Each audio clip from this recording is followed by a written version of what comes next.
Well, hello, everybody. It's just past 1:30, so we'll kick this meeting off. I'm John Roberts. I'm with the City of Astoria, and I'll try to help facilitate the meeting today. Alyssa, she couldn't be with us. So I'm happy to step in. So we got a just exciting, scintillating agenda in front of us. But before we jump into that, yeah, let's do a round of introductions. I think we'll start in person first and then go to those online. So start right here. Steve Wright, Mayor of Seaside. Jeff Flory, Community Development Director for Seaside. Barb Knopf, Mayor of Seaside, or Camp Beach. Hey, is there something you want to tell us? I'm in Seaside with the Seaside Mayor, but I am the mayor of Cannon Beach, sorry. Robert Sinclair, City Cannon Beach. Stuart Emmons, Emmons Design, Astoria. I'm Denise Loffman. I'm the Executive Director of the Columbia River Estuary Study Task Force, or CREST for short. John Roberts again, City of Astoria, and over in the corner we have John Lansing, and that's my boss. Right there. Oh, Top right. oh, we got a bunch of people online, so maybe start. It's like Celebrity Squares. This is great. maybe start with you, Brett. Hi there, I'm Brett Estes. I'm the North Coast Regional Representative for the Department of Land, Conservation, and Development.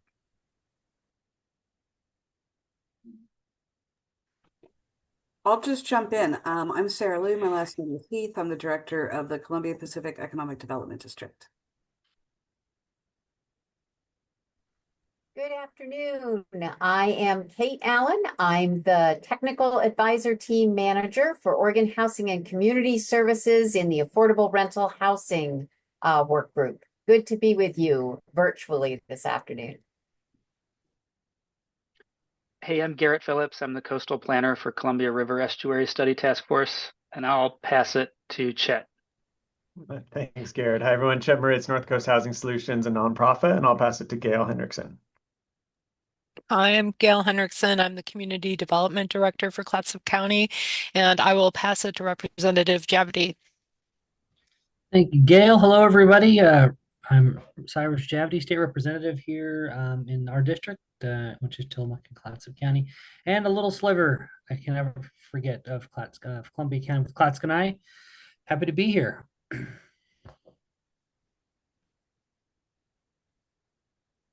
And I think we have one more, Councilor Adams, if she can. Thank you, John. Councilor Adams, City of Astoria. Is that everybody, Robert? Yes. Okay, great participation. So looking at the agenda, the first item was to hand it back to Representative Yavity, and obviously opportunity to talk to this group. This group, as you know, has a awareness and focus on housing and housing initiatives, but our intent was after your presentation, maybe with some of your future legislative efforts and endeavors, to open it up to a Q&A. So take it away, Representative. Sure. Well, thanks for this opportunity to speak to you all. I wasn't quite sure what would be relevant for this group. I know that you're all have your finger on the pulse of what's happening with housing and community development. So if anything I say is something you've heard a million times, I apologize. But I'm going to give you a perspective of what I'm seeing when I'm sitting in committee meetings in Salem during the session, what we kind of worked on this last 6 months. And then at the end, we can kind of narrow in on parts that maybe you have some interest in or some feedback on. So with that, I don't know if sharing my screen is helpful or not, but I'll just jump into this here. And then if we have any specific images later that we want to talk about or think about, I can try to share those. When you spend enough time down in Salem talking about housing policy in Oregon, you start to feel a little bit like we're stuck in this riddle. Everyone agrees there's a crisis. Everyone agrees we need more homes. And yet the more we do, the further behind we seem to get. And that's not just a local feeling, that's the state's own diagnosis. It's how Oregon, Oregon is now the second most constrained housing market in the country, meaning per household, we have fewer homes than almost anywhere else. And if you want to know why housing prices keep climbing, that's the headline right there. Supply simply has not caught up with our population growth. Back in January of 2025, we had Eco Northwest, as well as OHCS and DCLD come in and give us kind of their update and their lay of the land. Some of the numbers they provided, you may have heard, were that between 2010 and 2023, Oregon added roughly 750,000 new people, but not nearly enough roofs. For every new household formed, we built about 0.84 homes. And in the long run, that's the kind of the math that's broken down or caused the breakdown in our housing crisis. The coastal counties, frankly, have it even worse. Clatsop County looks like it has plenty of homes until you subtract second homes and vacation homes, vacation rentals. The ratio then collapses from 1.28 homes per household to 1.04. Tillamook drops from 1.62 to 1.07. In plain English, for every 100 families who live here year round, there are only 104 homes available in Clatsop County. Most of those are already occupied. So there's not even a real inventory there for full-time families that live here full-time to find a new home. When you have a vacancy rate that low, prices aren't set by the middle class. They're set by whoever can afford to outbid everybody else. So how does the state see this? The short version is this problem isn't just not enough houses. It's that for 40 years, Oregon's built housing for everyone except for the people who actually live here. So we did the Oregon Housing Needs Analysis, which is the new state model for figuring out what we actually need. And instead of letting each city guess, the state now is using population, income, employment data to allocate those targets. And the first run of that model came out, and the numbers are staggering. Oregon needs nearly 500,000 new homes by 2045. That's almost 500,000, 494,500 to be precise.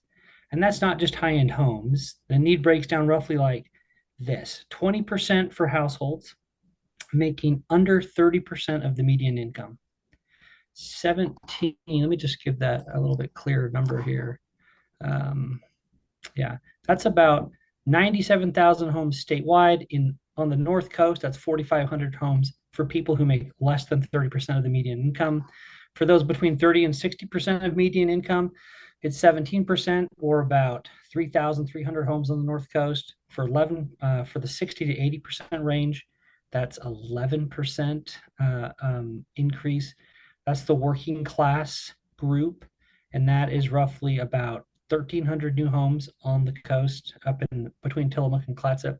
And then the rest, which is just over half, which would be about 7,000 homes, or just over 8,000 homes, sorry, is for everyone above the 80% of median income. So here on the North Coast, that model says that we need about 16,000 homes built in the next 20 years in order to meet the demand that the state economists are anticipating that we will, the population growth and new move-ins, et cetera.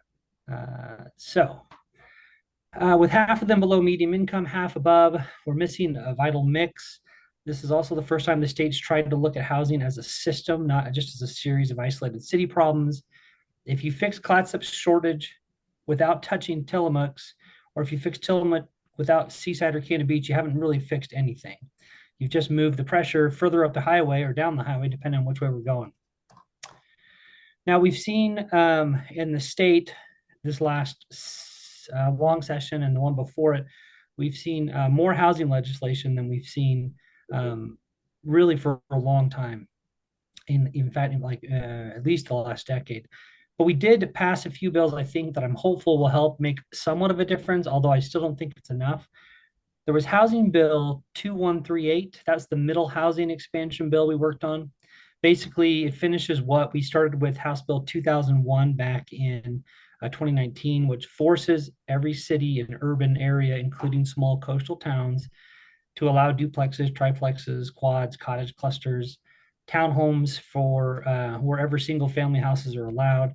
The idea was simple. If we wanted more housing affordability, then we can't keep zoning it out of existence. Now, this has created some headaches for small cities and counties to deal with the red tape that's already in place, and then we have this mandate coming from the state, and so we're continuing to get feedback from cities and counties on where that tension is and trying to fix that. Another bill we worked on was Senate Bill 1129. This tweaks how the state decides which land can come into urban reserves. Cities can now deprioritize steep, flood-prone, or infrastructure impossible parcels. It's small, but I think we think that the shift toward building where it's actually is feasible will help at least a little bit. And we're honestly looking for whatever little bits we can get. House Bill 2964 sets up a new pre-development loan fund. Think of it as seed money for nonprofits and tribes to cover early costs like engineering, soil studies, traffic reviews, those types of things that often kill a project before they even start. House Bill 3031 is another one. Gives cities and counties access to grants and forgivable loans for water, sewer, and road upgrades tied to new housing, because we obviously can't build more houses without infrastructure like pipes and pavement. I still don't think the state's done enough investment-wise to make it so that cities and counties can do that. And so we're continuing to run into issues like down in Tillamook, where on the east side of Highway 101, up to the hills, they can't really add any new capacity because the wastewater facility is maxed. And so until we get millions of dollars, either through property taxes or grants or direct allocations from the state, they're kind of stuck. Let's see what else.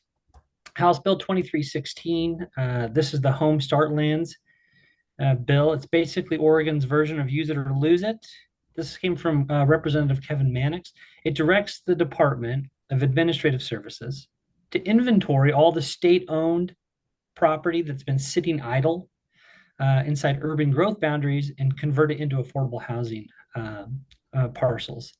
That one was I thought was a great find by Representative Max. He was thinking mostly in the Salem area was what sparked his interest.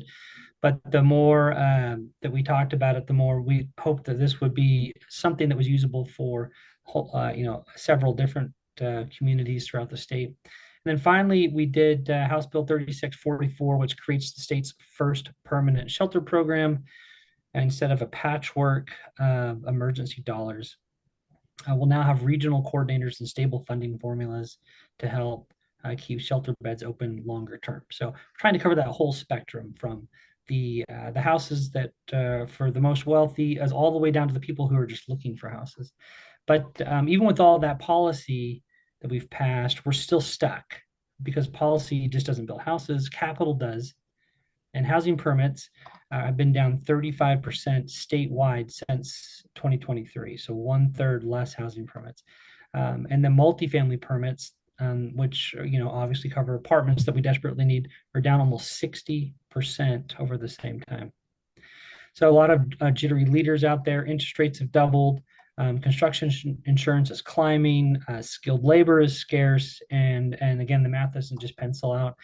Developers are saying if they can't build units where the base rent isn't around $2,000 per unit, it just doesn't make sense to go through the extended development process, permitting, interest rates, carrying costs, potential headaches, land use board appeals, et cetera, that sometimes require that come with building, especially in areas like along the coast.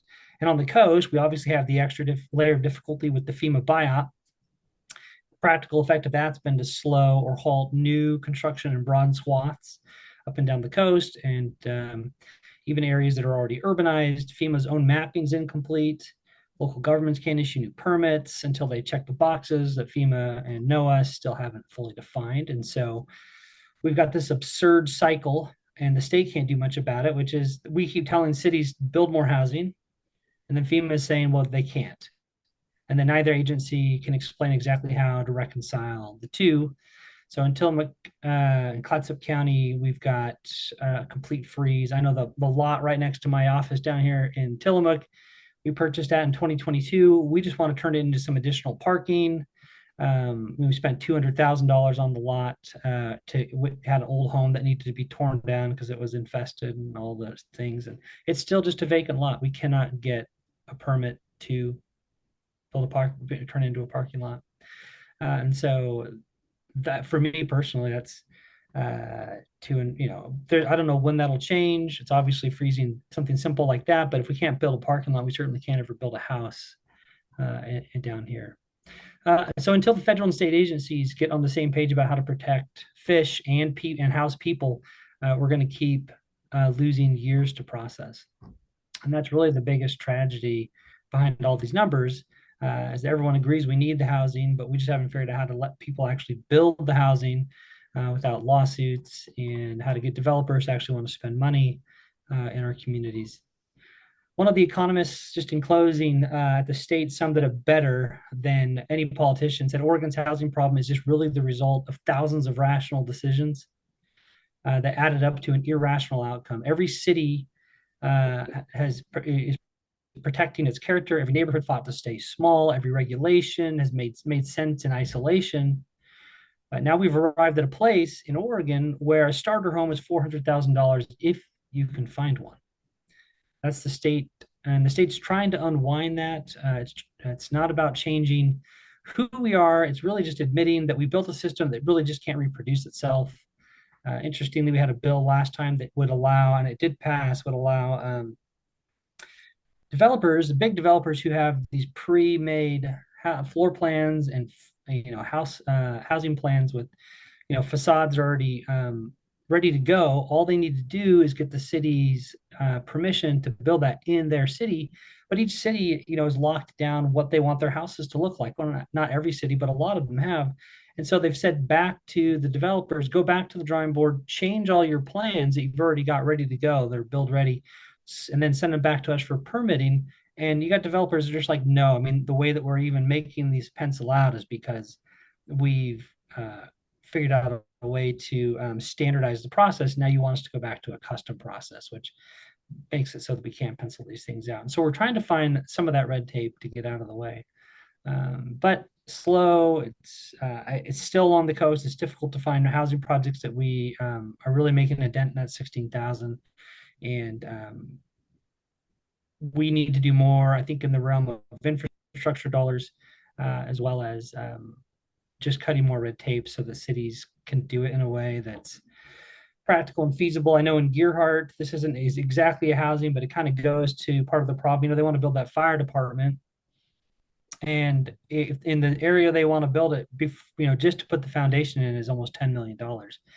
So for a 3,000 square foot structure, we're looking at almost $30 million. And cities just don't have that kind of loose change laying around. We have to deal with the inundation zones, the tsunami zones, the earthquake zones, the landslide zones, and it makes this perfect confluence where the state over time has made all these great rational decisions, but still we are stuck with the freeze it's causing on our development. So that is my update. We're making some progress, but we still have a lot of work to do.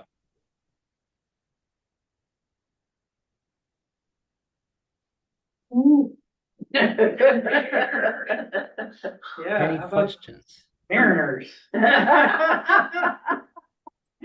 No, thank you, Representative. But that would be more fun to talk about for sure. But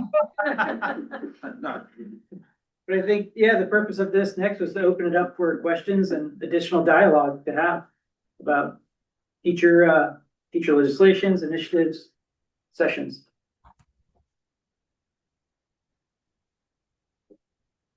Does anybody online or here when Talk about the rules and all that, the rules.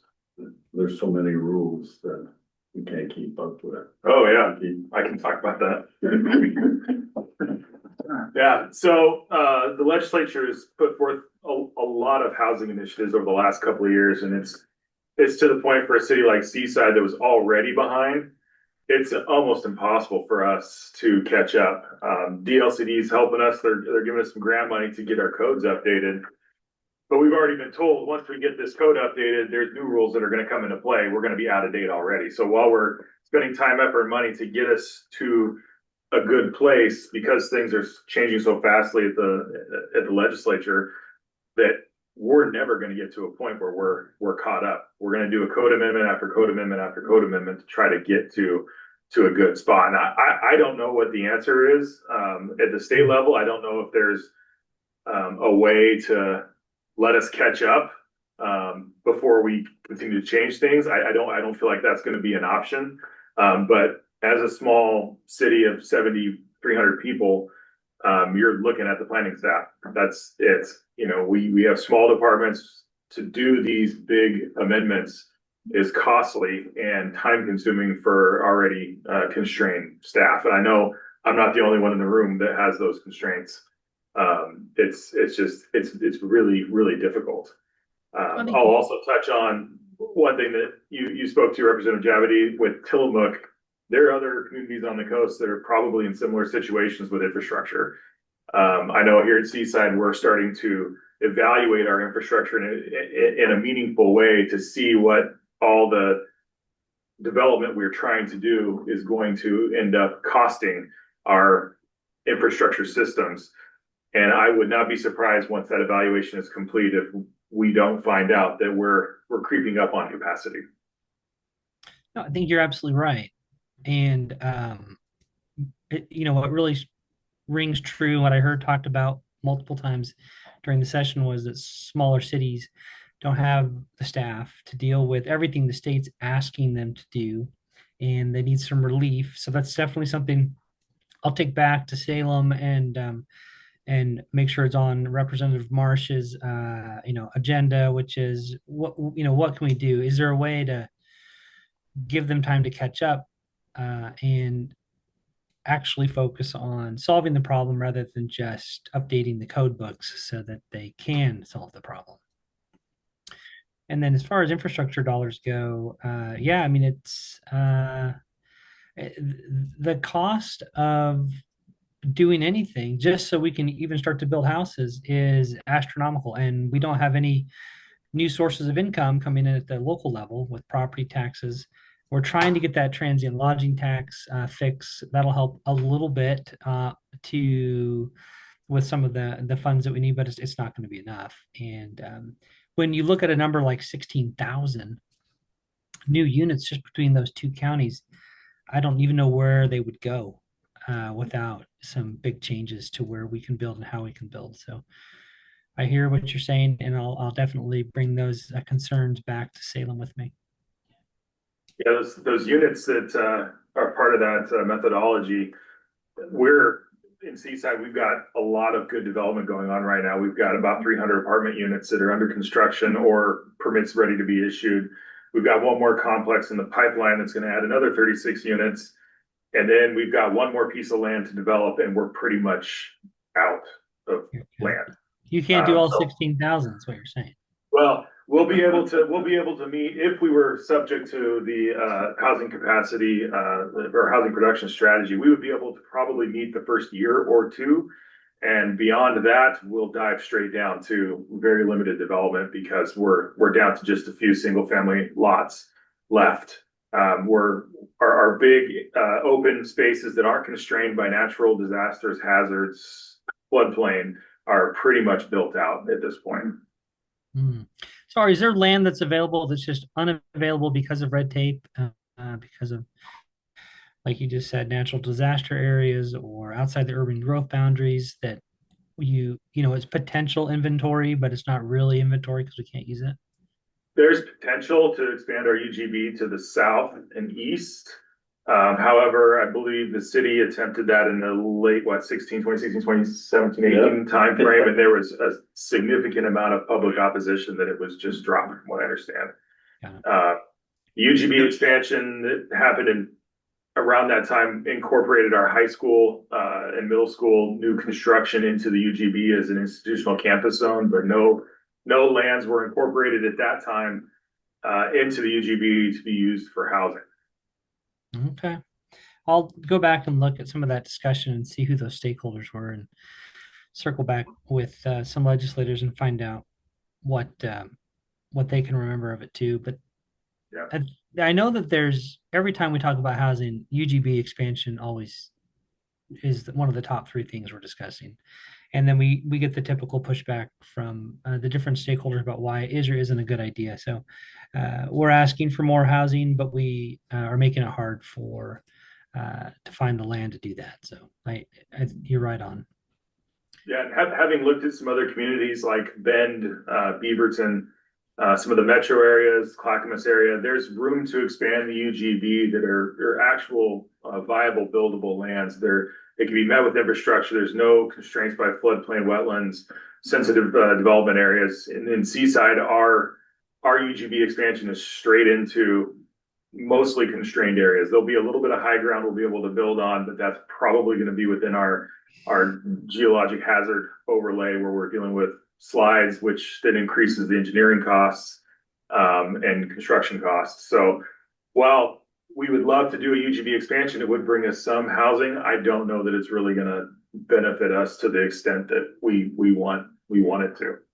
So what's your top? Is it just infrastructure you think will be your top concern, or is it just giving you guys some breathing room from code amendments and red tape?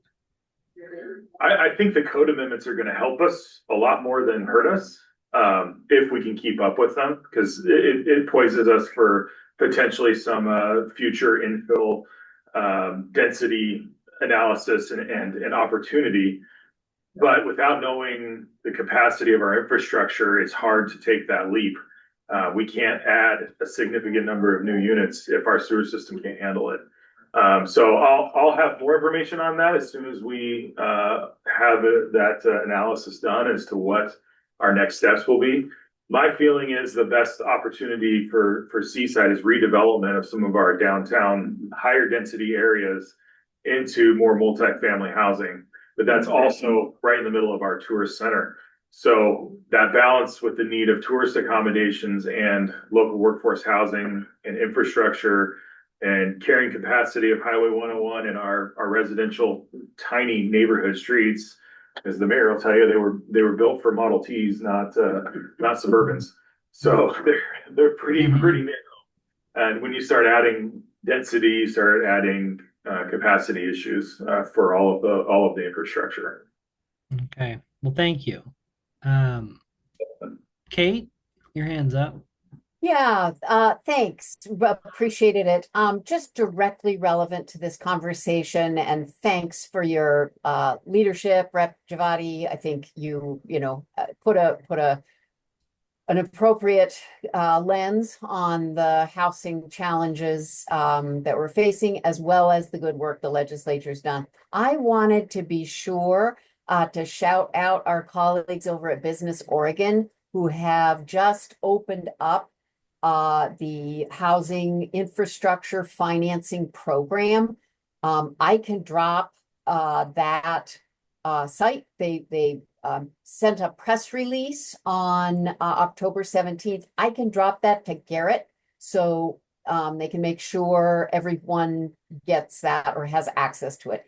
Folks may already know, but it was so on point to this conversation. And to your earlier point, we need a lot more of that money, but getting it used in some of the key places around the state that can have that in your basket to be able to make the case for more would be great. Great. Yeah. Thank you for bringing that up and highlighting that. We need more innovative solutions like that. And I'm hoping that in the upcoming short session, although we have a revenue problem right now at the state, that maybe we can find some creative ways to either loan or, with very low interest, no interest, make some more money available for cities. So thanks you, Kate. Anybody else? Could I try something? I wanted to thank you, Representative Javity. It's Stuart Emmons. I just wanted to mention zoning and density. And so I've been, as some know, I've been studying Astoria and Seaside and know Warrenton pretty well. And Brett, you probably know this better than I, but I just ran into something I'll just give you a couple of examples. The density in Astoria for R2 zone, residential zone, is 1 unit per 1,500 square feet of site area. And that's medium density, which is not really medium density, it's pretty low. And then R1, which is high density, is also at 1 unit per 1,500 square feet. So, and I think that probably goes through a lot of jurisdictions, that maybe we ought to be looking at density in the R zones and also the commercial zones, and taking a hard look at that to see if we can increase housing capacity where it's a good idea to do that. And then the other one specific to, say, Warrenton, is minimum density on sites that are really good for a denser type of housing. Where people are building single family houses when we could actually get more capacity on those rare good sites. I think I'm glad you flagged that. I know we've talked about that a couple of times. It's just how can we change density, especially minimum density, and I didn't realize that medium and high were, had the same kind of 1 to 1,500 type of ratio there. I'll take that back with me and see what kind of conversations might be happening around that. If there's something at the state level that needs to change, or if that's, do you know, Stuart, is that decided locally as far as density goes? I know things like R2 are kind of set, or seem like once they're outside the urban growth boundary, it's more of a state determination. But is that, do you have any more info on that? Is that a state or a city or a county? That's city. Is that Yeah, right, John? The important piece you left out, but Oh, no, please. we'll circle back to it. Okay. The state's already ahead of that to a degree with the middle housing requirements, so. Okay, sorry, John.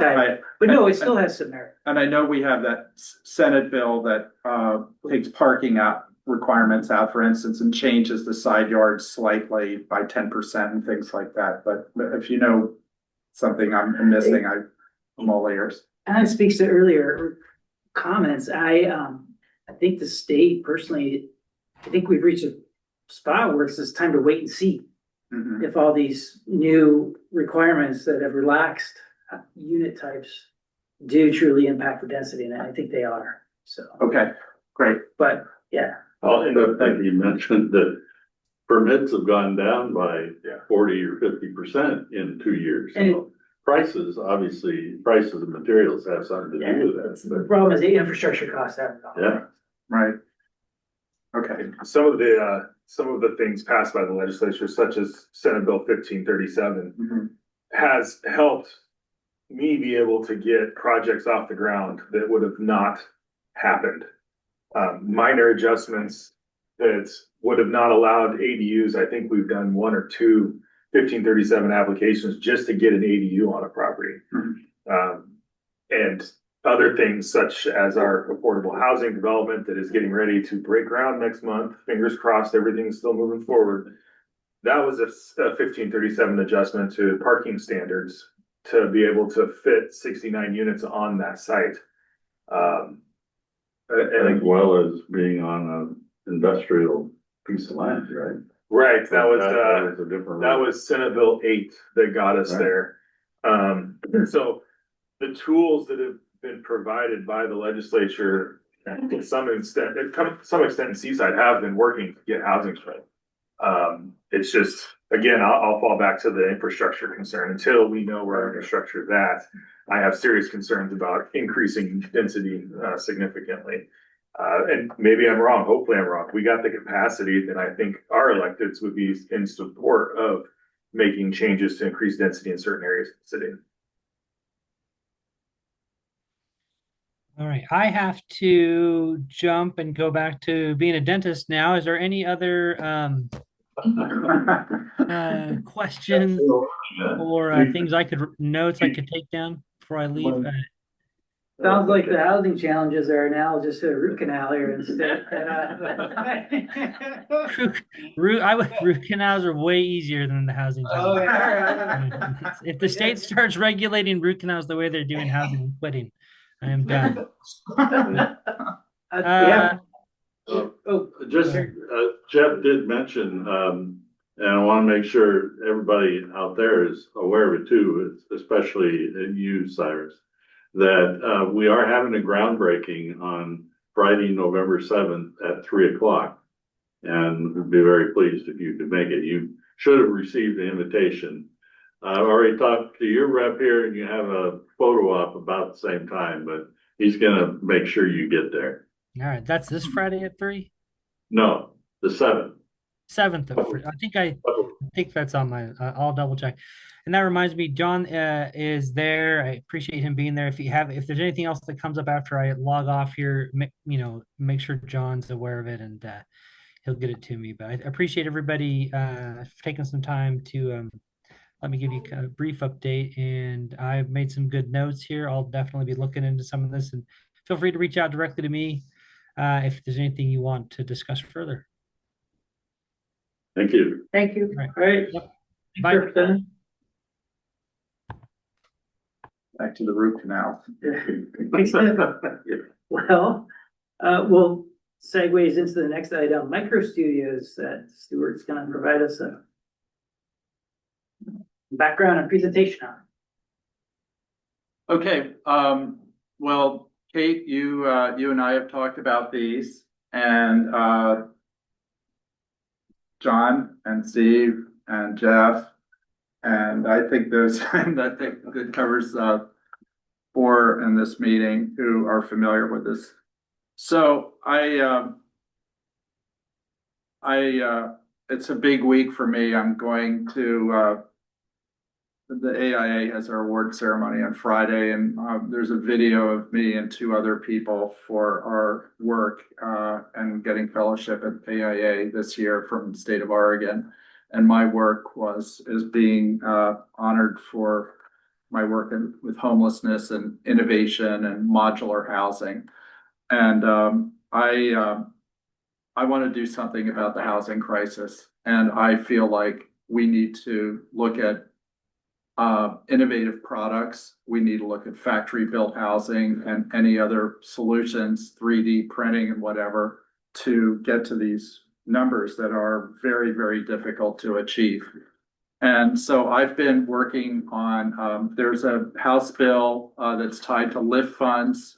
Kate and I have talked about this. I had a good meeting with the state architect last week, and Kate and her and representatives of the state technical team. Innovative products are, they're always challenging, but I like challenges. And, there are going to be challenges possibly from funding sources, from zoning, from building and safety. And I think we need to go there to help solve our housing crisis. So I have been working on modular micro studios starting in 2017. I did a prototype for one, and there is funding for modular housing. This called HB 3145 that is was signed by the governor in June. So let's go try the next slide. So House Bill 3145 is the dollars are it's $25 million tied to LIFT funds, a low income fast track from OHCS that has a large group of requirements around that. And I've just given some of the highlights here with this bill. And as I said, it's just been signed. The effective date was September 26th. It's 25 million. I'm working on the Modular Housing Development Fund grant that was 20 million from last year. The competition for this is, I think I know all the manufacturers in the state and most of the developers who do modular housing. And I think it's a great opportunity to do something at the coast, North Coast. Next. So my background is, lot of homeless housing from different SROs to shelters to micro studios to, in the middle there is a 240 unit project in Redwood City, California for homeless single units with bathrooms, which are quite close to micro studios. And Trillium House that's in Warrenton next to Home Depot that I designed about 4 years ago now. It's been up and running for over a year. So I look to what is important, dignity, reasonable unit cost, longer term solutions. So not just the 6 month window, but where people can live in for very long periods of time in the housing, maximizing units on a site, just back to the density thing, reasonable unit delivery time. And that's where modular, I think, really comes in, and ripple effect that we build units that, are really good examples of innovative housing that can be applicable to other jurisdictions and other cities in the state. It's just a little diagram on the left is a shelter bed. Of course, CCA has a project in Seaside with these pallet cabins that are 70 square feet made out of fiberglass.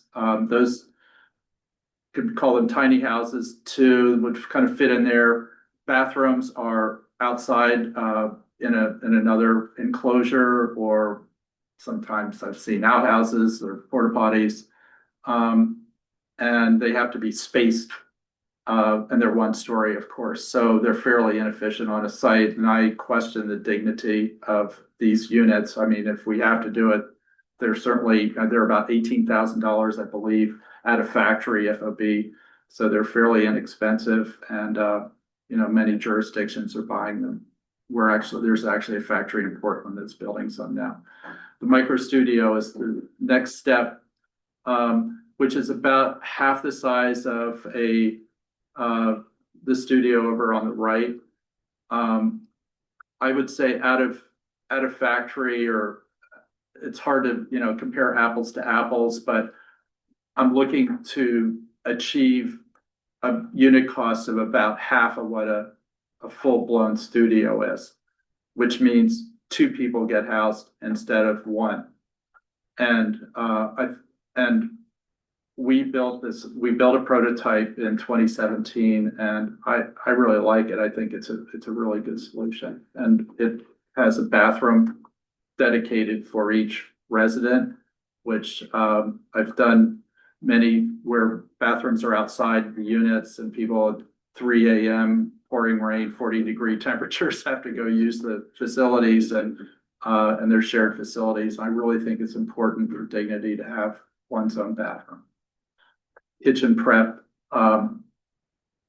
These are kitchenettes, not full kitchens. Next.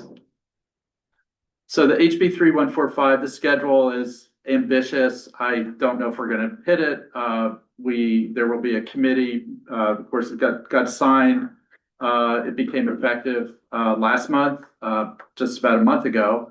And there's going to be a committee and between OHCS and NOAA,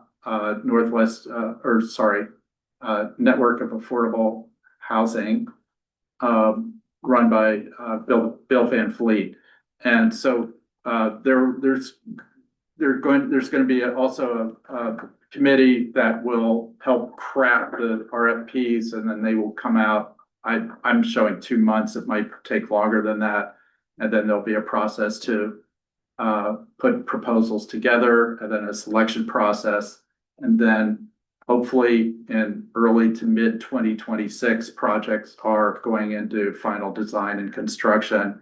And ideally, I'm showing April 2027 occupancy. That might have to go later than that, but it's the beauty of modular is that we can build them a lot faster. Okay, next. Every time I see something like this, I have my up days and bad days with trying to innovate in housing. But when I see this, I get I get outraged. And I also get outraged because I'm a baby boomer and I don't want to kick this huge challenge down to my son's generation. It's personal for me. And so I'm going to keep pushing the envelope to try to get people off our street and housed. And the beauty of, I've been down to Los Angeles where whatever the number is, 60,000 on the street. Portland is, I don't know where Portland is at this point, or Multnomah County. Clatsop County, of course, has the highest per capita in the state countywide.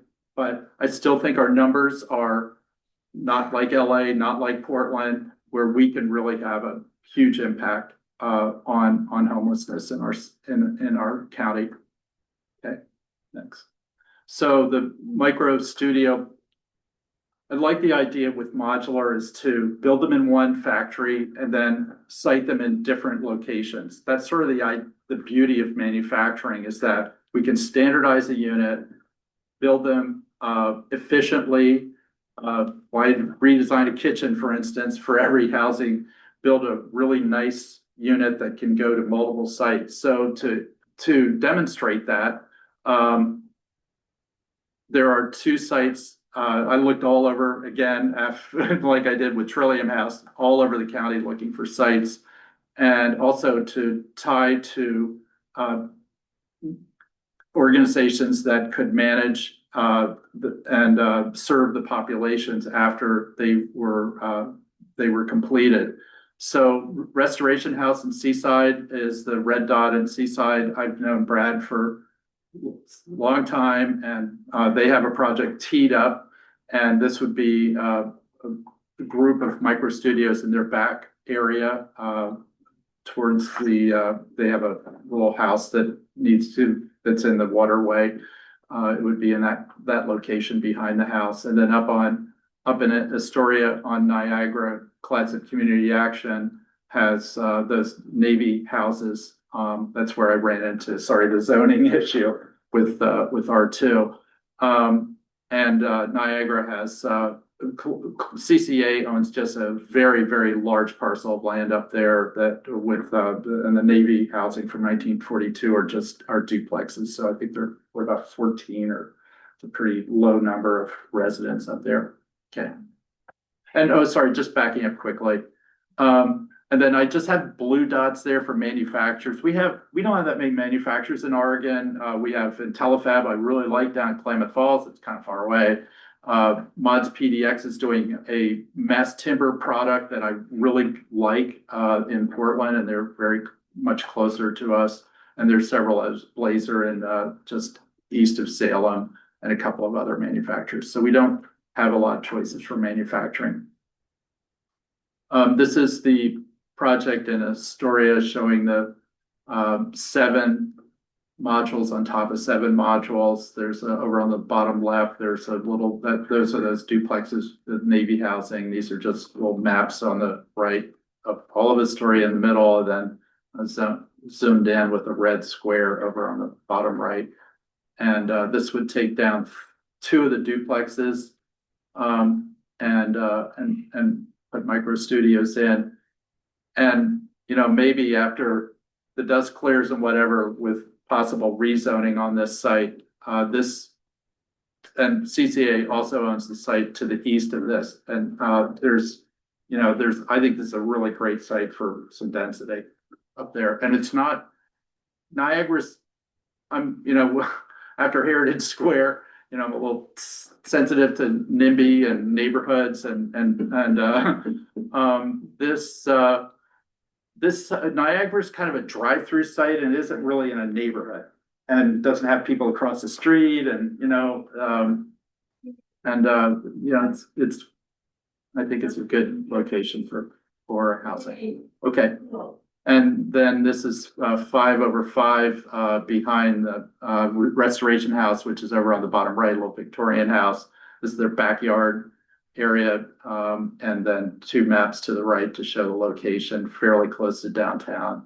And Jeff, of course, talked about we went to Planning Commission and have an approval, I guess would be the right word, for this configuration. They'd already been pre-approved for a large addition to the existing house. I'll Do you want to? piggyback on Yeah, that really quick. piggyback. Go What the for it. city is getting out of this is not only the housing units for a population that's very difficult to house. Right. But that little house that's sitting there actually drops over the bank, the top of the bank of the Mechanical River. Yeah. That'll be removed, the wall put in and restoration happening down below. And then these are sited outside of that. So we actually get some enhancement to the riverbank with this project. Yeah, that house is well into the waterway. The house was probably built in the late 1800s, early 1900s. Yeah. Okay, next. And then these are interior. The top one is 8.5 feet wide, and the accessible unit is 10 feet wide. Just a little note about transportation. So every time I drive on Route 30 or even 26, transporting modules of say 14'9" on roadways like that, the curves over by John Day and whatever, even a little bit on Route 26. It's really, really challenging. And 8.5 feet wide is a semi. So we see trucks from Hampton and trucks from going to serving Costco and Fred Meyer and so on those roads all day long. And so the 8.5 feet or even up to 10 feet is far more transportable, and 14'9" on a 2-lane curvy road is very problematic. So, I mean, ideally, I'd like to be building these in Astoria at Tongue Point. And I've been talking to friends about doing that, but that's why I'd love to get some on site here. Maybe we can do a little Clatsop community action collaboration with students there and see if we can build a little cottage industry building these at the coast. That's what I'd really like to do. Next. So this was the prototype we built called a micro block when I was VP of strategic development at Blockable. This unit was prototype, and we took it to Seattle and San Francisco and whatever. And it's really nice inside. I mean, every time I design something, can I live there for a year? And absolutely, the answer would be yes for this unit. So yes, it's got a smaller footprint, but it's still due to the design and the light and having the bathroom there, I find it very, very livable. And just that's aside from the micro studios, the $20 million modular housing development fund did $5 million for 4 awards of $5 million. I wrote the winning one for Blazer Industries, and we are doing standardized module units that over on the left-hand side that couple together into studios and 1 bedrooms and 2 bedrooms and can build really big floor plans and whatever. The big idea is standardized units, standardized kitchens. So when you buy a car, everybody has a different color car, maybe some different options and whatever within the car to personalize it.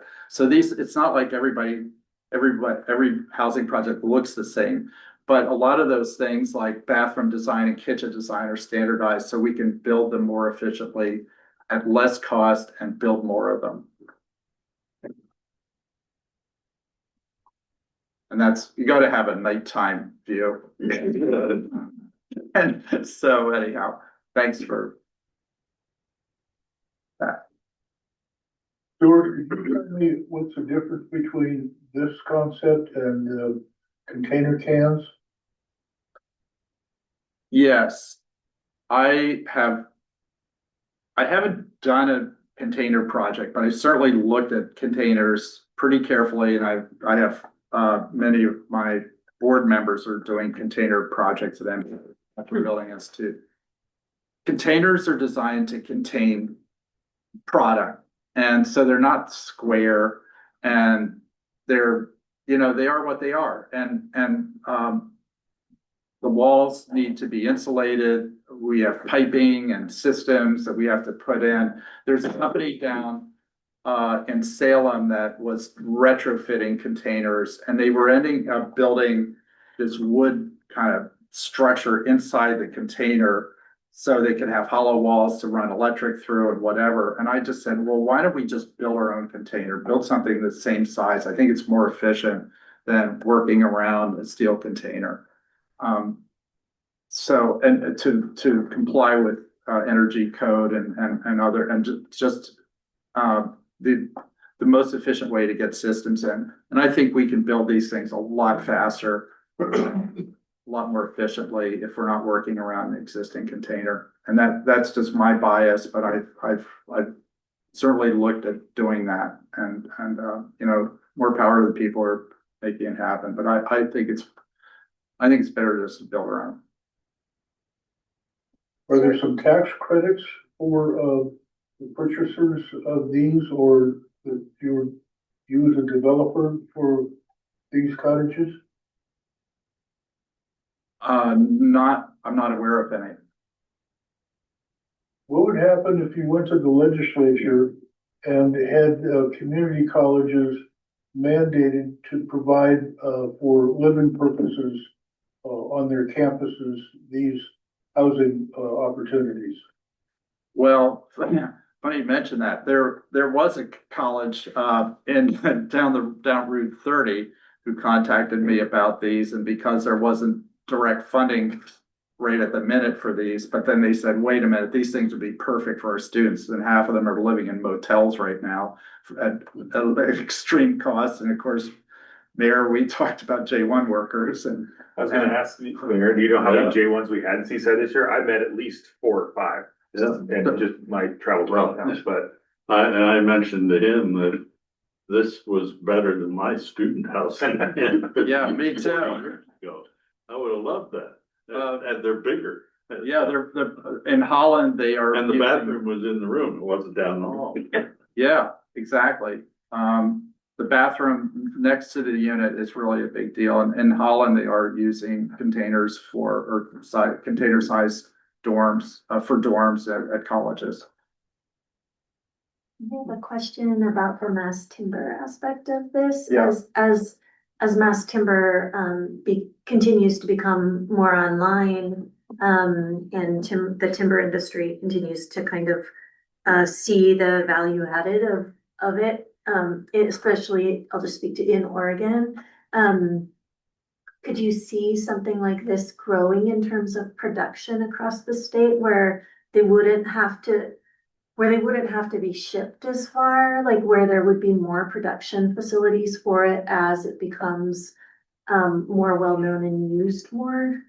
Yeah, well, the Modular Housing Development Fund grant last year was to increase production capacity and even to grow factories within Oregon and other locations, because I just showed you a map where there just aren't that many. Yeah, that's what I wanted to ask. Right, and back to mass timber, the Port of Portland, Terminal 2, Oregon State and University of Oregon are setting up I don't know, research centers for mass timber.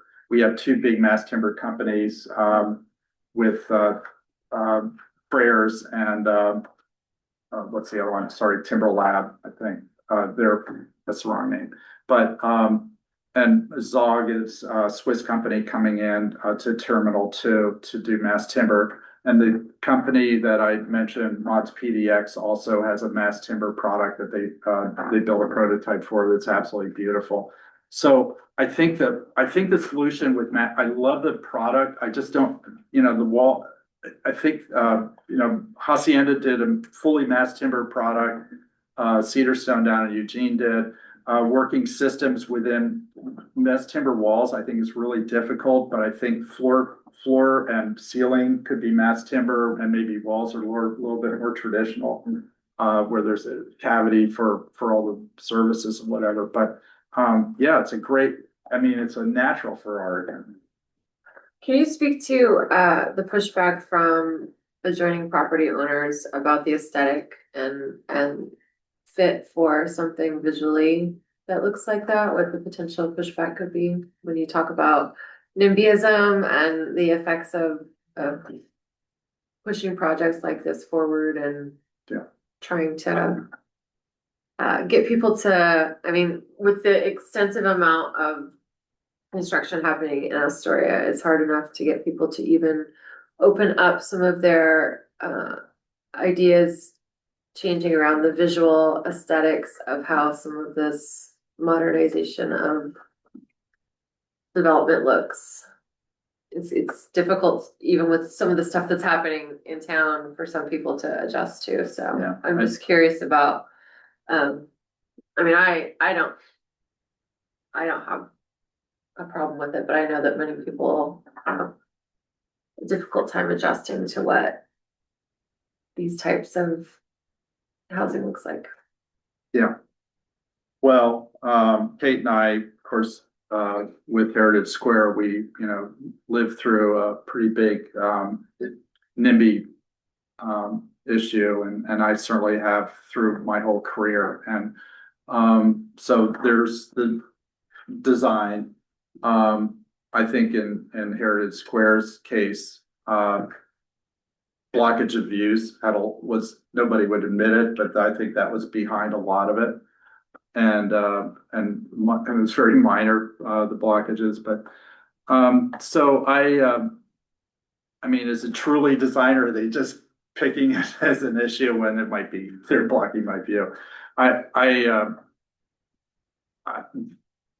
They, I've done projects that are more traditional looking and neighborhoods and whatever. So, I don't know. I think it's a case by, I don't know what the best answer here is. Case by case, the best thing to do is try not to, that's why I like Niagara, because it's not, directly in somebody's neighborhood, but also just talk to the residents early on and, and understand their issues and try to work with them.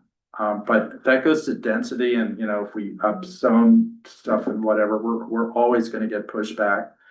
And we've got to make progress. We just have to make progress. We have to build more housing. And some people are just, we have to explain that. And I know not everybody's going to be happy, but we need to house people. I agree. I just am know. curious if there's other approaches that could be taken with some learned experiences about Right. how some of these things have moved forward. As a city councilor, a significant amount of the emails and calls I field are about issues with development and how Right. it's bothering people and, Right. and causing conflict in their life, which, may not be really interpreted as actual conflict in their life, but so that's just a question around that, yeah. Yeah, I mean, Astoria's, I've never seen as much construction in Astoria, for instance, and we have some pretty modern buildings going in right now. So I mean, it's. Yeah, I don't want to take up a lot of time with No, it, I know, it's, just curious. yeah, Well, look at all the redevelopment in downtown Astoria too, just walking around down there, some of the new facades that have gone in, the new Yeah. businesses that have come in and taken a lot of that old infrastructure and kept the integrity of it, but there's life in it now, when before you may not have seen that. yeah, there's. It's also not necessarily what it looks like, it's just different. Or Yeah, there you got it, Mayor. was There it nothing there is. before, There now it there's something there. Yeah. The project I mentioned, Nailed it. the neighbors in that neighborhood, particularly two, who stirred up everybody else. So we don't wanna lose the view of our hillside over there. And, there was a lot of misconceptions and probably our biggest problem was that we didn't get to them sooner. Say, here's what's coming. And, hopefully we answered it. We'll wait and see when they hold the groundbreaking, maybe there'll be protesters out there, who knows? But on the other side of this too, the city's been talking about this project since Yeah. 2022. I mean, Yeah. it's been an Yes. open discussion for many years, last 3-year project, yeah. So, I'll just quick food for thought. If Stuart comes in and we have a great redevelopment meeting and we left with a lot more questions than answers. And this is what I mean. This is where this gets really fun. How the state views this and defines it against how building codes views this and defines it, Right. and how between a planning department, development code views it and defines it is all very different. And so, you know, the words today were used unit and studio. Everything goes back to dwelling unit. Right. And so there's so many games you can play in ways this could be massaged, but like in this case, by definitions, they're not dwelling units because there's no kitchen. And so then you default to, okay, we don't have dwelling units, similar use determination. Are these act as a boarding house or motel or hotel? So it gets to it just speaks to the different takes that you could have on the density and how you move it through. And so this has no answers. Well, we have, you know, as I mentioned, we have, you know, some issues with LIFT, the funding source. We have issues with zoning, and we have issues with building and safety. And that's pretty normal for, I mean, thinking about other products coming into the marketplace. That's kind of typical for innovative products, you know. It's not the easy road, but I also really like coming back to our pre-app meeting, you know, talking to you and John and the building officials. I mean, I feel like it's not like, you know, an architect would feel in Portland, for instance, or Eugene or whatever. I just felt, let's figure out a way to make something work here. And that's the beauty of Clatsop County. And that's why I think this is a great place to bring innovation, because people want to do something here and it's less red tape and more. I just found that pre-app to be very constructive. And I did the same thing with with Kate and the OHCS technical team and state architect. We know we're in a state, we're all residents of our state. We have a housing crisis, and we need to roll up our sleeves and work together to find solutions.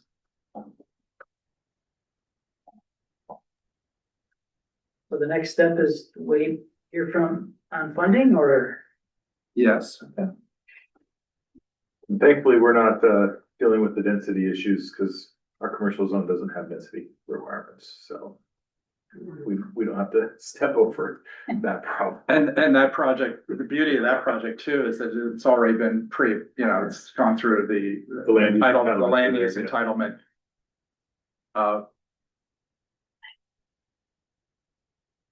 Process. All right. Sorry to be late. Leanne, you missed the whole thing. No. Just kidding. But you can tell me everything I need to know, I'm pretty sure, because it never stopped before. Any closing comments for Stuart before we move on to the next agenda item? One question, what's in the development world right now for a typical studio or one bedroom apartment per door cost? What are you looking at? Do you have an estimate of that by chance? I've heard 450. Per door. Wow. Yeah, that's why I think we need to take a hard look at our square footages and whatever, because we're just never going to get there. And this is post-pandemic, and material costs and tariffs and all this other stuff are just making everything more expensive. And so we're going backwards where we need to be going forwards. Is that incorporating land costs or just construction improvements? That's just, that would be construction. Yeah, we're hearing 280 per square foot. I'm in the same I've even world more for than that. single family homes, right at 280 to 300. Without the land. Without the land. So that puts your building costs at 450 to 480. Just to build the structure on a piece of land that you already own if you don't have the house. You don't have the property already. So it's incredibly out of reach for anything for. So that's, for me, I think we need to look at square footage. You know, that's one thing and I think we ought to look at, factory production. That's another. Well, this style of housing is always brought up when you talk with other communities that face the same tourist-driven economy the Seaside has. These are mountain town type dormitory housing. I believe they've got some similar, not modular, but dormitory style housing up on Mount Hood and Government Camp. And this would definitely help with some of our housing issues here as far as our local workforce.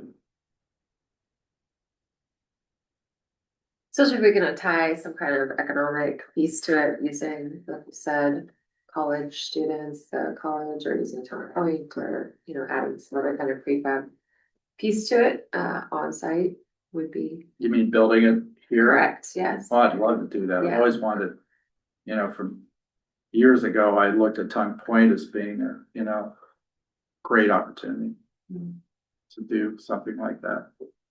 I did want to pop in real quick, Yeah. just on this issue of, you know, how do we get to a viable?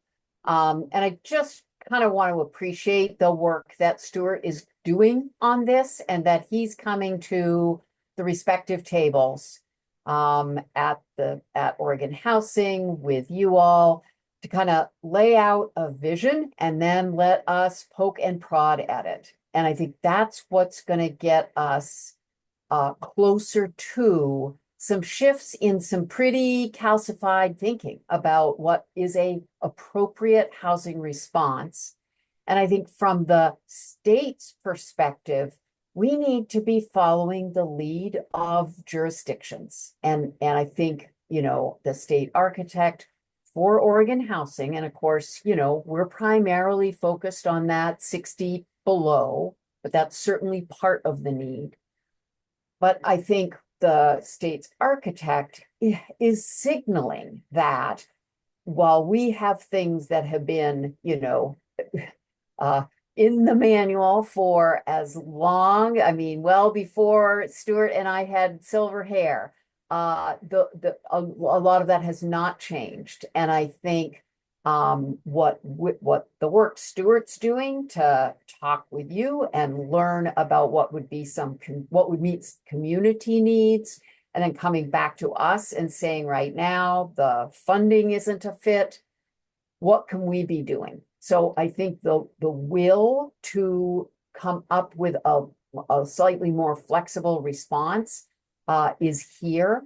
But I think, you know, I want to respond to things said around the table is that, you know, if a developer comes to OHCS and says, you know, this would take some exceptions to your policy, but here the building official has signed off, the council has preliminary blessed this project. Having that word from the city and from the local jurisdiction is that has weight. So again, just kind of wanting to appreciate the tables and the process that Stuart is going through to move this forward. Thanks, Kate.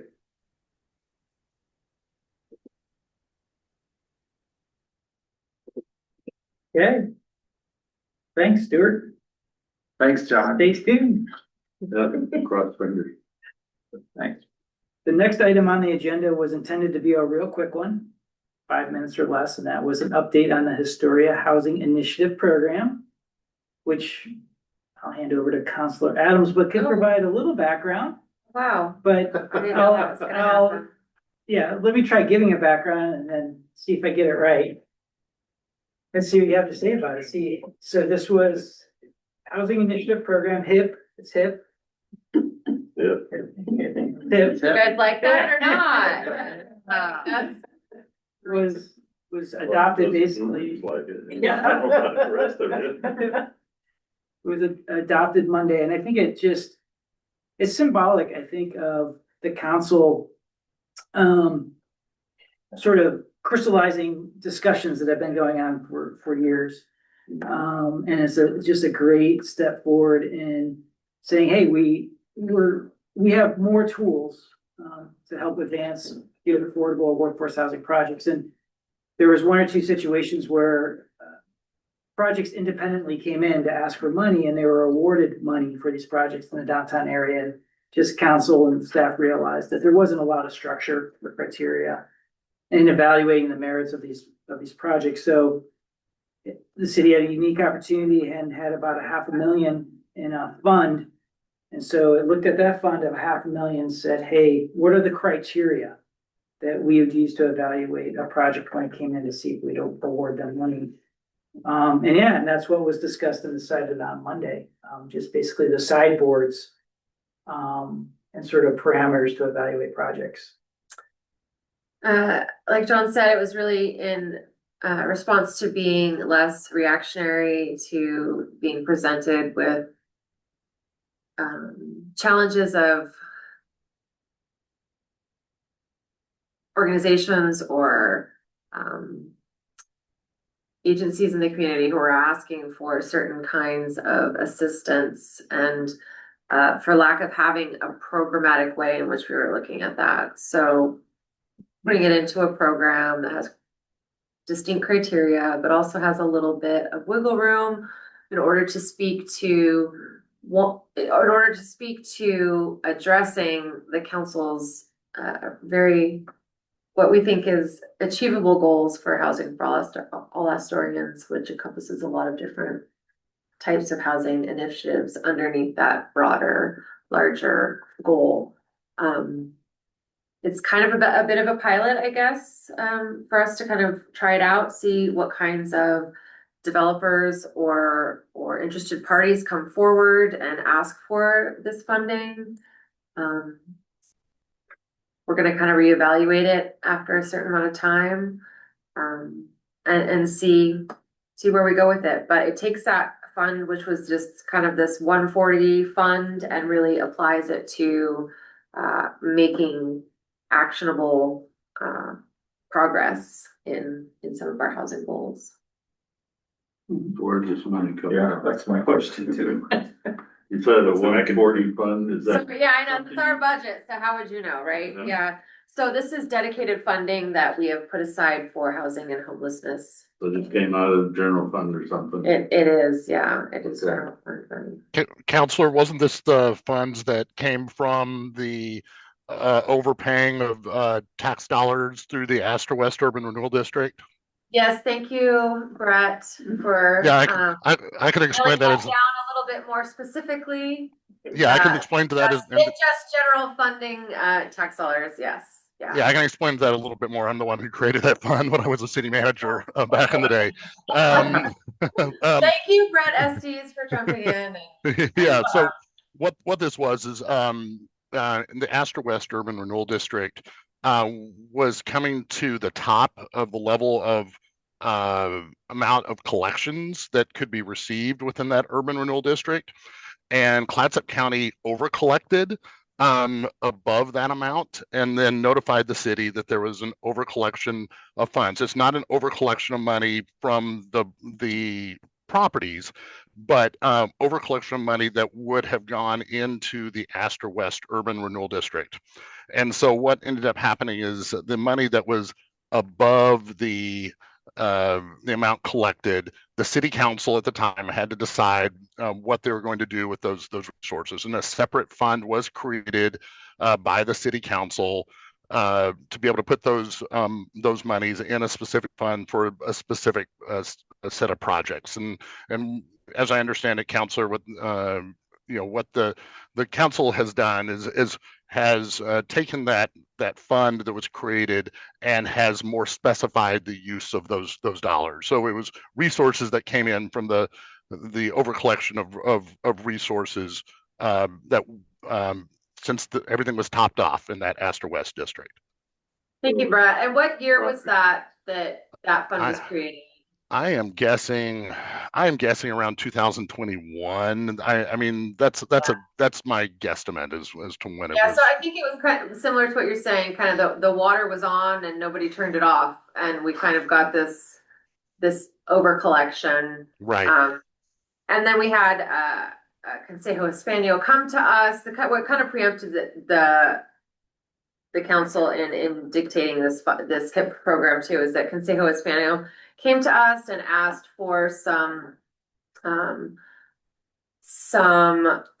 forgiveness and being able to pay some SDCs and change of use issues because they were in that Astor West, Astor East urban renewal area. And so for us to be able to feel like as a council that that was a process that we could offer to other people, that we really had to create something more programmatic and allow it to be something that other people could take advantage of as well.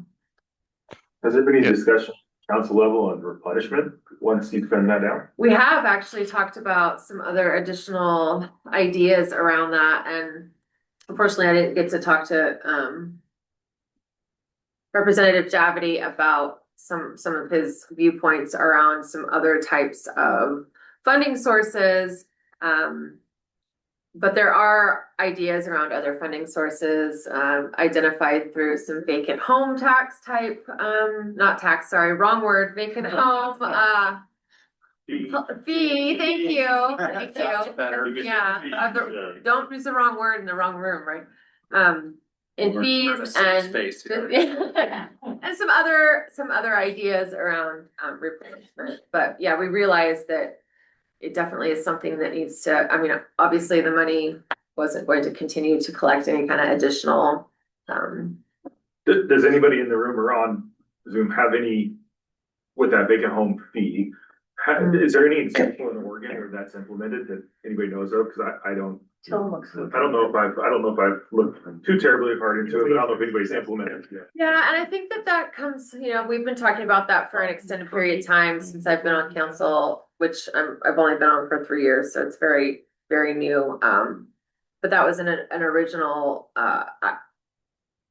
concept that people in the community were bringing forward. We got to have quite a few discussions with other communities that were looking at those, not obviously in Clatsop County, not in Oregon, but other similar tourist destination areas, some of them more being recreational tourism, where we don't have a lot of similarities, but still we do at the same time, like Sun Valley and Tahoe and different places like that, and really looking at how, or even, California in trying that in San Francisco and different places where they're kind of looking at that. But also in finding out through our county housing study what our actual numbers were on STRs and our actual number on vacant homes is, and what those percentages are for Astoria specifically. I believe that our vacant homes is actually higher than our STRs, or no, it's pretty close. Yeah.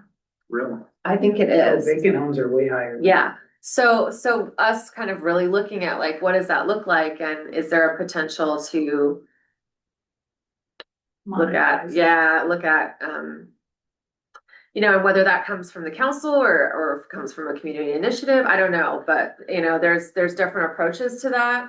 And I've never really talked to Brett about what his feelings on anything like that either, or anyone else in the room, but those are some ideas about. It certainly is a source of frustration.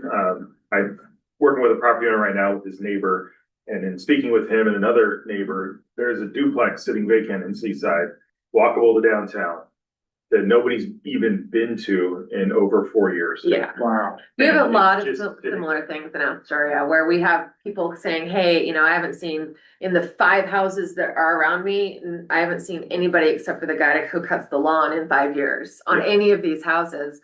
And just, I think with at least the locals attempt also in kind of trying to get some of these houses back in stock, back into stock, which is that whole other discussion, but specifically around trying to improve the HIP.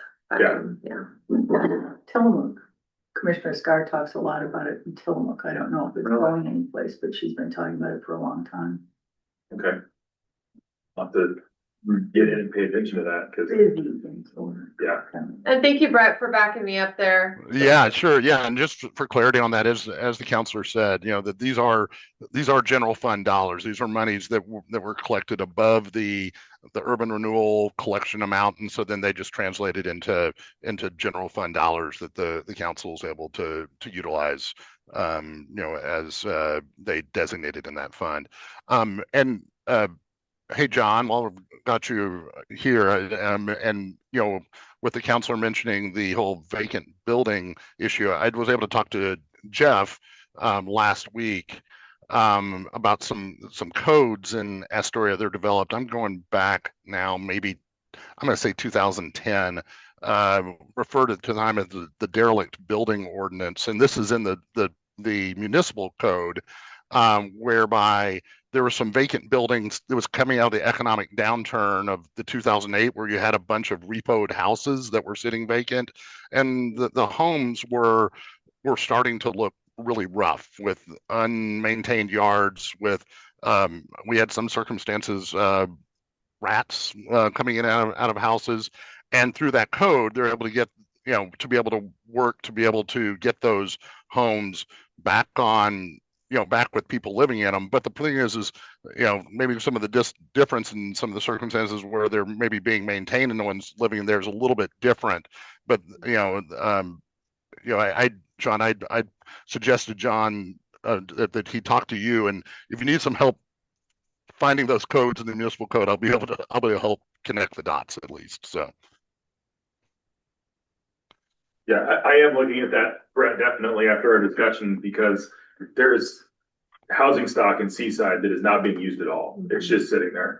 That duplex is one of many examples, probably many examples in your. Yeah, I can, and for us, we're in this historic town where a lot of the homes were meant to have 5 and 6 and 7 children living in them. So we have these large homes that could be back into stock with some kind of incentive or disincentive to leave sit. Well, and that's what I'm hoping with my staff that we can do with some of these dilapidated properties that are just sitting there, is start to incentivize through enforcement. Either sell the property to somebody that's going to use it, or maintain it, or put somebody in there, rent it out. And maybe that'll help spur some additional housing units that are already existing, that doesn't cost any money to build, and just get them back in the inventory. Yeah, I mean, when we're looking at, available lands, we're in an incredibly similar space in Astoria. We just don't, we may have paper capacity, but we do not actually have available lands that are going to be required of us to do things. So we have to look at these other opportunities and ways that we can have the resources to get what we already have kind of out, as much out of it as we can before we look at continued You development. gotta do every little thing you can do, not one of these is gonna solve the problem. You gotta do one at a time. With your one staff person. So yeah, the HIP program was adopted, and we're looking forward to seeing what comes out of that, and reevaluating to see what we need to change potentially if we don't get much attracted to it. There's a framework. We gotta start somewhere, and these really speak to the council really wanting to have very clear, measurable goals around housing. And maybe when you guys allocate the money and those projects get going, you can present on what the projects are, and where and how much, and what the benefit was. Give us an overview on utilizing those funds. Same with Cannon Beach, when you guys use your CET, it'd be nice to see the outcome of some of that. Yeah, it's just a tool to help with gap financing. Sure. So moving on to the next item is Housing Planning Assistant Grant Program Update. Take it away, DLCD and Brett. Okay. So first of all, what I want to kind of talk about is right now at the Department of Land Conservation Development, and we have two sets of divisions that are implementing grant programs. First of all, we have the housing division, of DLCD, which has a cadre of grants. And then we have the Housing Accountability and Production Office, which has another set of grants that they're managing. In Clatsop County right now, there are three either active or newly announced grants. And Seaside had mentioned earlier about a grant that they have. That's a code amendment project that they're going to be working on that's going to be coordinated through the Housing Accountability and Production Office. And then there are two newly announced grants that are through the Housing Division, and that's the Clatsop County application, where it's working with all the cities in the county, looking at some select sites to be able to target for housing production. And then separately, there's the City of Astoria grant, which is to do their housing capacity analysis work, which is triggered because of the 10,000 population.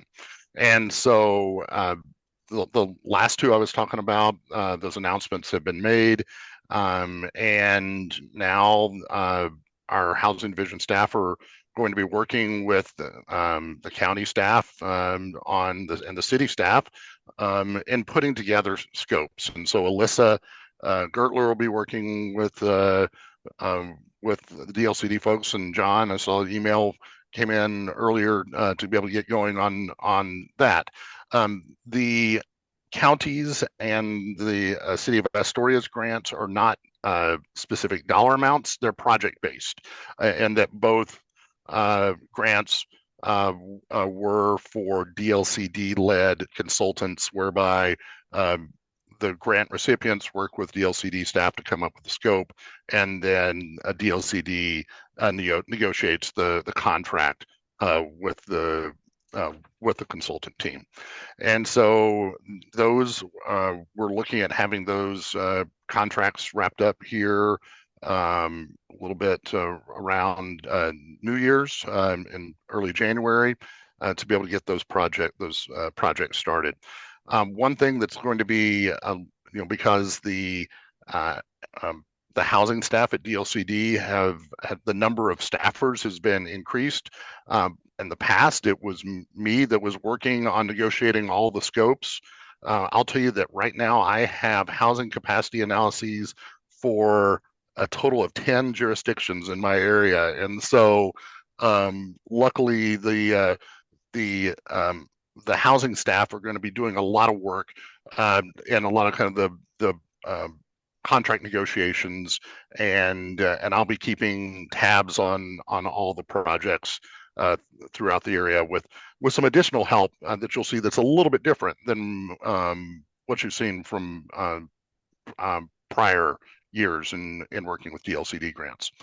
So with that, I think that's got it. I'll answer any questions that you may have. One question for you, Brett. Yeah. Those two separate methodologies for issuing grants, which is working better for DLCD, having the city be involved and negotiate the contract, or the state handle it with their preferred consultants? I'm going to say it really depends on the jurisdiction. In some cases, maybe the jurisdiction has a consultant team that they're already working with, that they want to they have a contract already and they're ready to get going. But I'll say that this go round, the majority of the applicants were for DLCD led consultants. And I think that's because that way the city doesn't have to go through the whole process of soliciting a request for qualifications, going through the whole hiring process, and it saves the administrative time of managing a consultant. And that was part of the reason why we did that, is to try and make it easier for the jurisdiction, especially if they have limited capacity, to be able to do that work already. But I've definitely seen circumstances where the city says, hey, we have someone already on board, we're ready to get rolling, we'd like the dollars to be able to just amend our contract with our consultant team.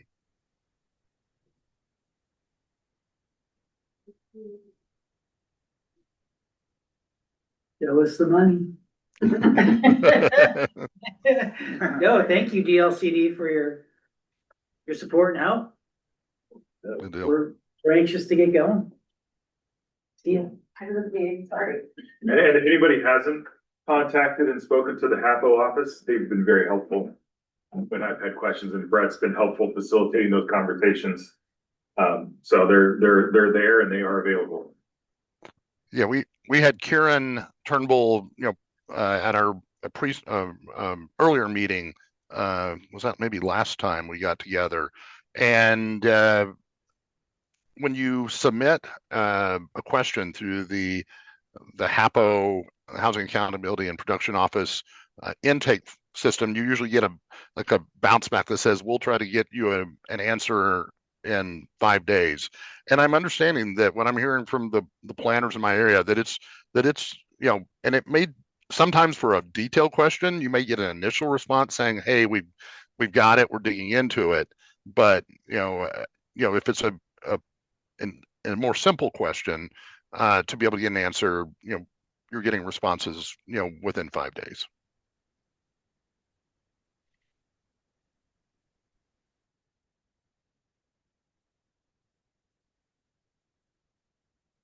Any more questions for Brett, DLCD? If not, that moves us on to the closing remarks and next steps. My understanding is no meeting in November, December. And take that time to start to massage agendas for 2026, which there's no shortage of cool issues in the parking lot that we talked about and formatted. So I think it's, Alyssa's intent to reach out to us in December to tee up the January meeting. Yeah, the January meeting will be January 28th, so the fourth Wednesday of the month. Yeah, and the other thing she said was around the grants, kind of starting to think about those. So there's a large group for Astoria, so. Yeah, we'll probably have good updates on the grants, obviously, come January. Yeah. The micro shelters will be in place and built by then. Yabity will figure out housing in the state by then. We're good. Could I ask one thing? And I'm sorry to be late, but, county business took longer. Yeah, LCDC is having 2 days of hearing, Thursday and Friday.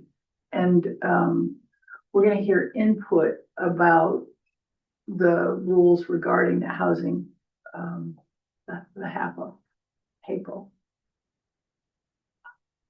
I'm listening to you because I don't work in that every day. And I don't know if cities, especially Astoria, has input for the commission as we're considering how to go forward. But I wanted to make sure that you knew that we're interested in hearing from, it's tomorrow, so it'll have to be really fast, and I don't know how do we take it all into account. Somebody suggested, some smart person, Mayor Wright, thank you, suggested we get AI involved so that the volume of material that we're receiving is processed uniformly and distributed to all the commissioners. I think I'm gonna suggest that because it's daunting, the amount of material that's coming in, but I want to make sure that we get to hear what everybody has to say about it. So I have an invitation for you, and I don't know how timely it is or how effective, but we're getting deep into this, and it affects Astoria, but I would say the halo effect, I'm going to be generous, we'll call it a halo effect on the rest of the cities in Clatsop County and all up and down the coast and all over Oregon. I just want to hear from you. We want to hear from you so that we understand how this impacts what you're able to do. And for me personally, I'm the one who wants to hear what are the barriers and how can we have shared values and go forward together to address barriers so that we can achieve success. It's kind of my elevator speech, I think. Yeah, well, do we have a couple more hours here? I know, I would sit and listen to you. I would be that person, but I mean, I think it is a longer discussion and try to wrap our arms around it so that we come out with something that's constructive, that actually makes a difference in the housing that we have for people and the businesses we can support in the environment that we honor. I mean, all of it together working. It's too big to eat now, but I'm just gonna give you the dish. Well, I could try to paraphrase some of our earlier conversation today and think about and this is just my opinion. It has been pedaled to the metal the last 6 years with housing initiatives. Yeah. And that's small to medium-sized communities, cities, we don't have the capacity to keep up. And there hasn't been the time to see if any of this rulemaking is working. And this is LOC talking. You know, and they're having a hard time getting heard too, but I really think there just needs to be a pause and try to let some of these smaller communities catch up. I appreciate hearing that, and that helps me because, you know, there are political forces and there's reality in the world. And here's the department and the commission in the middle trying to balance and harmonize these vectors. Well, the crisis wasn't created overnight. It's not going to be solved overnight either. So without having that test or that measure of what has been working, because we haven't had time to fully implement it. Just for example, cutting through the tape to get that 69 unit affordable housing complex off the ground, we're still having to go through and do things at the last minute. The ordinance is approved, Mayor. I got a call this morning, we changed the agenda for next. Added something to it. It's a lot to get something off the ground. We've been working on this since 2022 and Clatsop County gave us the land. It's not a fast process by any means. And then actually gave us a quick claim here right a week ago. We were finding out things with the property, things and issues with state laws, with our own ordinances, everything that has to be checked for the developer and their funding sources to say, okay, we're in, let's close. Is DSL a part of this? Because I've been hearing something. I'm looking for where I can make a difference as a county commissioner and as an LCDC commissioner. Where can I say, look, if we change this, it would support results? I don't know. I don't know what can be changed because a lot of this is driven by private money or public funding that has certain requirements that we have to mold the property to meet and put the entitlements in place to meet. And it's just process to go through. It wasn't as simple as what I was naively hoping. Here's a piece of land, go find someone to build some affordable, nice looking housing on it. It's just not that simple. And I don't think development ever is. But even at the last minute, we're still having to push forward on items that need to check the boxes that aren't checked yet. Things in our own ordinances that we have to adopt that are state laws. There's just no easy solution to this. So while the legislature's made some specific changes to put housing in places that otherwise wouldn't be allowed to have housing or that density, it's really difficult to go into the next legislative session with a whole new list of policies that are probably going to be coming down and try to implement the last 5 years policies that we still haven't gotten in play yet. So it's like John said, it might be time for a wait and see. Let's see what the next 2 to 3 years look like before any further changes are in play. Yeah. A lot of great tools are now out there and we're already using them.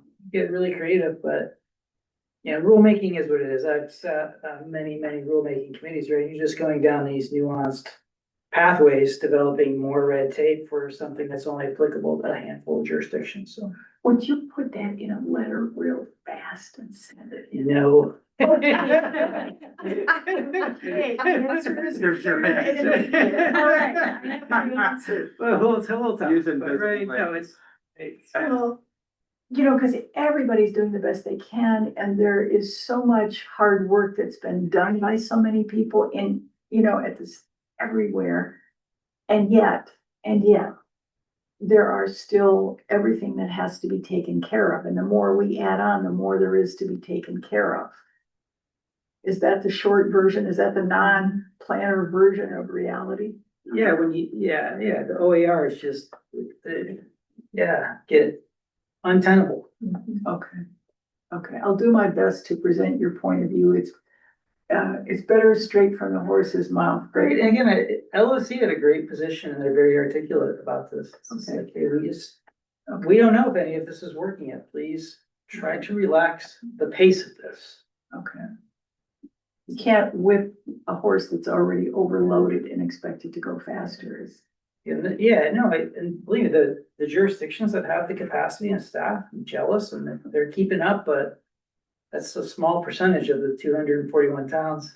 Some of the big ones are having problems with it too. Yeah, Jeff and I sit on the LLC committee. Jeff understands what they're talking about. I just make guesses. Yeah. But, you know, there's Bend and there's Eugene and cities like that are saying, well, you know, our thing says this and you said that and they said that. And it's just a headache all the way around. Brett did, and DLCD has been on that committee on those meetings occasionally. This is a League of Oregon Cities, Alexandra Ring. You know her. So I'm just assuming all that information is passing through to people who are going to make the rules eventually. Yeah, I mean, I would assume that would be the case, but I am just and Commissioner Thompson, just so that you're aware as well. I actually had a conversation internally about some of the sentiments that I've been hearing as well with my supervisor, Lisa Phipps. I'm actually down in Salem today, right now. And I'm kind of reiterating to Lisa, the sentiments that were brought up, not only to Representative Javity, but also here, to Commissioner Thompson, so that it forwards up from a staff level as well through my correspondence. Thank you, because as Mayor Wright says, the depth and complexity of your understanding far exceeds ours, but we get the message. Your presentation of the message is more effective, so I'm grateful that you've done that. Thank you. Well, good. Now I have my take. Well, there's a lot of information coming in. There's a lot of political heat about this. How do we navigate it all so that heat turns into energy that's productive and momentum? Right. Yeah. All right. I think it's almost 3:20. I think we can call this a wrap. Thanks everybody for attending. Good seeing y'all. Thank you for coming.